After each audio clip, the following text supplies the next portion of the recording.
amigos, estamos aquí en el Hotel Casandina para conversar con el estupendo escritor colombiano Evelio Rosero.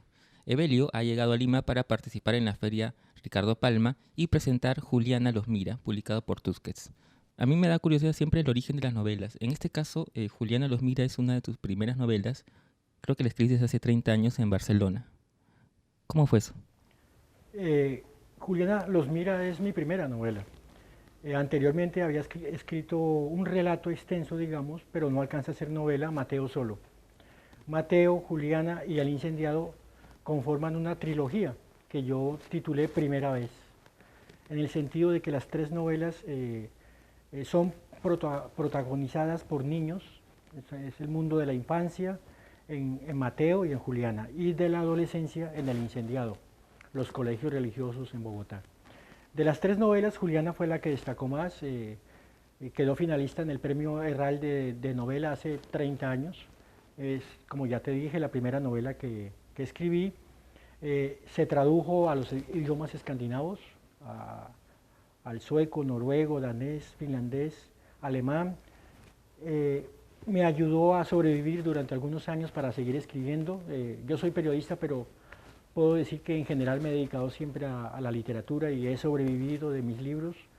Me ha gustado eso, escribir, y afortunadamente lo he hecho contra viento y marea. Fue en su momento una novela muy comentada, señalada como una novela erótica en España.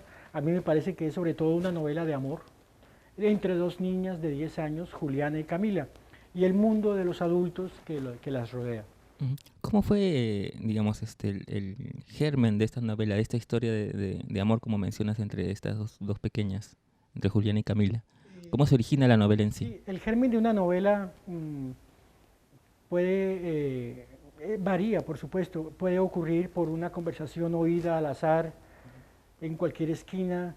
En el caso de Juliana, diría que hay dos antecedentes, dos causas. Una de ellas fue el metro en Barbès, Rochechouart, donde yo vivía en París, viví un año en París. Pues hace 30 años, tenía 24, 25 años. Tocaba la flauta en el metro para poder tener para el pan, para el vino. Y alguna de esas tardes en el metro de Barbès se abrió el vagón y vi a dos niñas que estaban sentadas tomadas de la mano, físicamente muy distintas, una niña rubia de ojos claros y una niña de pelo negro, y se miraban con mucho amor. Esa imagen, esa visión me cautivó como escritor, me pareció bellísima, increíble, además fue fugaz, las puertas se abrieron, entró la gente, salió otra gente, vi a las dos niñas sentadas y se cerraron las puertas y se fue el vagón, se fue el tren, el metro, y ya tenía yo la idea del amor de dos niñas, entre dos niñas de 10 años. Eso y un cuento corto que había escrito en Bogotá, donde una niña habla en primera persona de su cumpleaños. Ese cuento corto comencé a corregirlo y era un cuento de 2 párrafos y se convirtió en 10 páginas, en 20, en 30, en 40, y allí entraron ya, por supuesto, desde el principio las dos niñas, Juliana y Camila. Diríamos que ese es el antecedente de la obra. Ujú. Ahora, la novela la escribes en Barcelona, en una época en la que tú viajas a Europa con muchos escritores con el deseo de buscar la inspiración, de ser escritores allá. ¿Qué recuerdas de esa época? Eh, yo viajé eh, para hacer un trabajo de periodismo por corresponsalía, pero sí obnubilado por el hecho de ir a París, de estar después en Barcelona, viví 4 años en Barcelona, siguiendo la huella que todos los escritores de mi generación queríamos seguir, la huella de García Márquez, de los grandes, de Vargas Llosa, que habían vivido en Barcelona, que habían hecho allá sus obras, en fin. Esta era la ensoñación, el objetivo que teníamos, que para ser escritores había que viajar a Europa. Ahora yo descreo de eso, yo creo que en todo caso hubiese sido un escritor si no hubiera viajado a París o a Barcelona.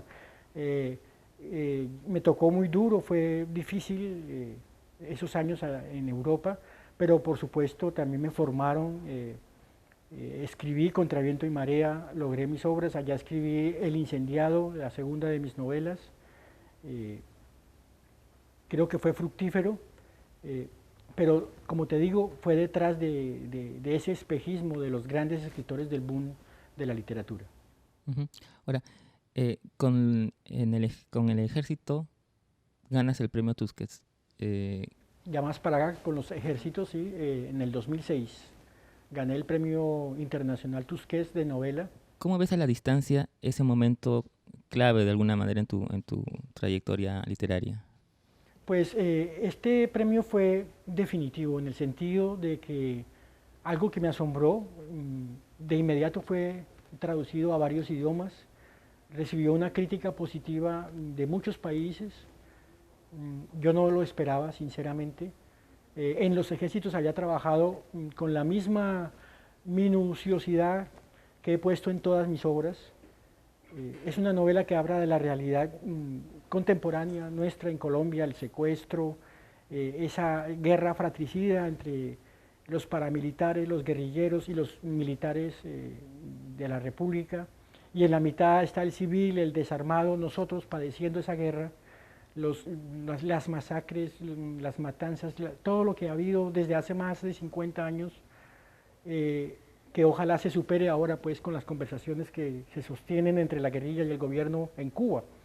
Esa es la realidad que aborda directamente los ejércitos. Pero lo hice cuidando mucho el tratamiento formal, que a mí me preocupa mucho, el estilo. Me considero un estilista. Italo Calvino decía que hay dos clases de escritores: los que escriben en bloque y así adelantan sus obras y logran a veces grandes obras, y los que escriben palabra por palabra con todo el detalle y sufren, dice él. Esos son los que sufren, y es verdad, hay mucho sufrimiento cuando uno vela por cada palabra. Ese es mi caso. Yo soy un escritor que trabaja mucho el estilo, indiferentemente del resultado. Puede ser que haya trabajado mucho una obra y sin embargo la conclusión, el resultado no sea el que yo me esperaba. Ahora, tu novela En el Ejero puede verse como un preámbulo a los ejércitos, de alguna manera. Sí, sí, por supuesto. En El Ejero el protagonista es un anciano, digamos, de 70 años. En los ejércitos el profesor Pasos tiene 70 años. Ya hay una mirada de experiencia retrospectiva sobre lo que han vivido, sobre el pasado. Lástima que en Colombia, me parece, los ancianos, la gente de edad, son marginados, no se les pone atención cuando ellos tienen toda esa experiencia que podría aportar mucho a los cambios de una nación. No se los escucha a los ancianos. Y en estas dos novelas los protagonistas son ancianos y tienen la mirada de alguien que reflexiona sobre el pasado, sobre el presente y lo que puede ocurrir. Yo siempre respeté a mis tíos, a mis abuelos, desde niño, cuando yo los oía, me parecían cargados de sabiduría, y procuré en estos dos personajes, Jeremías Andrade en El Ejero y el profesor Pasos en los ejércitos, reflejar esa condición de sabiduría. Ujú. Poco para terminar, ¿cómo ves ahora la reedición de Juliana los mira, que es tu primera novela? ¿Cómo la ves? Estoy muy contento porque la novela, bueno, después de 30 años la volví a leer, la vi con muchos adjetivos, reiteraciones, lugares comunes que yo quité, desbrocé, la aligeré, digámoslo así, pero por supuesto es la misma novela, es mi primera novela, y me alegra como escritor, me conforta, me estimula mucho saber que ahora tiene esta nueva edición cuidadísima de Tusquets, y espero pues que llegue a los lectores y que guste. Estuvimos con el escritor colombiano Evelio Rosero, que ha venido a Lima a presentar su primera novela, Juliana los mira, reeditada por Tusquets, aquí en la Feria Ricardo Palma.